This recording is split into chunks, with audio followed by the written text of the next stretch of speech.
Guess what? I definitely didn't see it wrong. He was sad again. Scariest part. Police tracked down a detective secretly taking photos of the deceased family. But Lass had kicked the bucket. Clues gone. Our only hope? Comatose Ji-hyun. To be safe, officer Kang kept Ji-hyun's survival a secret, explaining Ji-hyun's sense of uniqueness among spirits.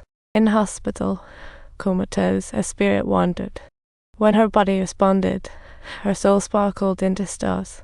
Only with a quick dose of tranquilizers would her spirit return to normal. The girl's name? Ji-hyun.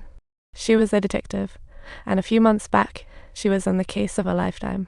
To sniff out the truth, she sneaked into suspect Ji-hyun's home, rushing to search for evidence while he bought booze. Little did she know, she had just stepped into a trap. Before she knew it, some dude popped out of nowhere and stuck a needle. This was Dr. Ji-hyun from the ER. Seeing Ji-hyun fainting, he quickly filmed on his phone. She looked high as a kite, grinning like a deranged Cheshire cat while filming, and just like that, Ji-hyun snatched the phone and floored the guy. Then she wobbled out. Meanwhile, Uncle Shen, chatting with his son, helped her into the taxi. She fainted, but the dude was hot on her heels. Uncle Shen hurriedly told his son they were off to the hospital. Then Ji-hyun spotted Uncle Shen in peril and quickly identified the fatal wound. He thought it'd be funny to squeeze her insides. Thankfully, a nearby guard stopped him. On seeing Ji-hyun's son, Young-myung, Ji-hyun pretended to help. Young-myung tried to get in the ambulance, but Ji-hyun stopped him. Determined Mom wouldn't make it, she calmly injected a mysterious substance. Poor Young-myung had to dodge and grab another cab to preserve the scene, which meant he totally missed Ji-hyun passed out in the backseat. Then Ji-hyun's dad spotted his daughter on the roadside, while Young-myung arrived at the hospital to find Mom already gone. Her anguish echoed throughout the hospital. Dad was gone, and now so was Mom.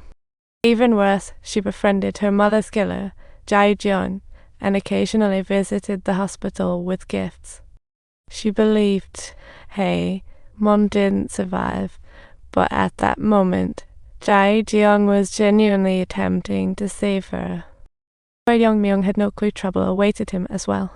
The woman was barely hanging on after being hit by a motorcycle, but passing doctors didn't even bother calling the cops. Instead, they squeezed her ruptured insides and injected some unknown substance is truly mind-boggling. Little did they know, this doc was in cahoots with Nurse Ji-hyun, and together they caused more chaos in the hospital. The police struggled to find a breakthrough, only to find the detective silenced and evidence erased. The police found only a photo of a motorcycle on a cloud drive, and the keychain had the Deacon Hospital logo.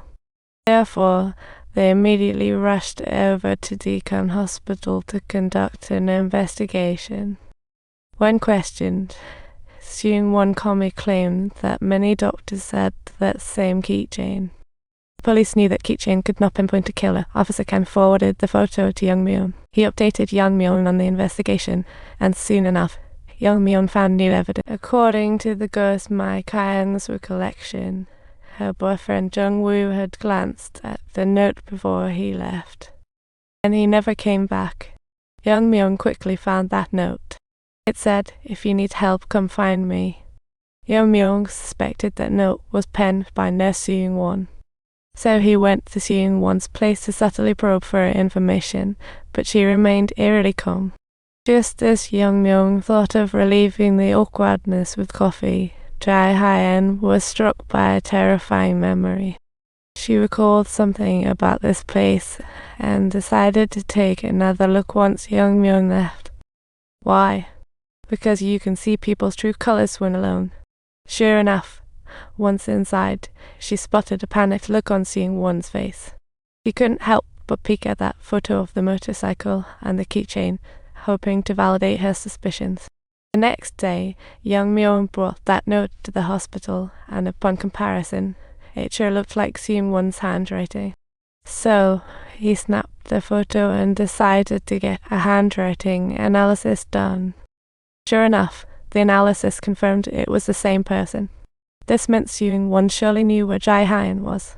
The two planned to hand over the evidence to the police, but Ji-hyun would never fess up. In order to fully expose the killer's true identity, Young decided to personally serve as bait, cleverly utilizing a note to threaten Seung-won. He warned her that if she didn't spill the truth, he'd hand the note to the police. After all, the handwriting results would be out soon. Encouraged, Young produced the photos and said, "One piece of evidence might be a coincidence, but two, that's a pattern." Sure enough, Seung-won knew where Ji-hyun was. Seung-won started to freak out, and as soon as the two left, she quickly called Ji-hyun.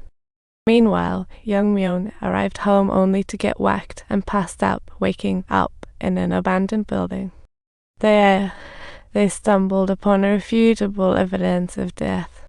Before long, someone familiar strolled, and it was Young's buddy, Ji-hyun. Without missing a beat, Ji-hyun burst into uncontrollable laughter, and Young finally realized he was the mastermind behind all of this.